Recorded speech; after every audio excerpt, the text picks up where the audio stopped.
कि हज़रत उमर फ़ारूक रज़ी अल्लाह ताला अन्हु के दौर में ना वो चोर पकड़ा गया। तो आपको पता है कि इस्लामी शरीयत में चोर की सज़ा है कि इसका हाथ काट दो हज़रत। तो जब उसका हाथ काटने लगे ना तो वो रो पड़ा, कहता जी मेरा हाथ ना काटे। तो उससे पूछा कि तेरा हाथ क्यों ना काटे, तूने चोरी नहीं की है, पकड़ा भी गया है। उसने कहा जी। फिर मैं फिर हाथ क्यों ना काटे, उसकी वजह बता। वो कहता जी हाथ इसलिए ना काटे कि मैंने आज पहली बार चोरी की है तो पकड़ा गया, मुझे इसलिए माफ़ कर दे। तो देखो ये यकीन था हज़रत उमर रज़ी अल्लाह ताला अन्हु के अपने रब की करीमी पर। ये उनको यकीन था इस बात पे कि वो सत्तारुल उयूब है, वो ऐबों पे पर्दे डालता है। कितना यकीन था कि आप उसे फरमाने लगे हो तुझे शर्म नहीं आती, एक चोरी करता है ऊपर से झूठ भी बोलता है। और करता है हुजूर मैंने क्या झूठ बोला।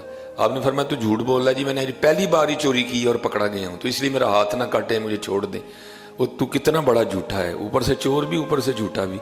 पहली बार तो उसने कभी किसी को पकड़ा ही नहीं है।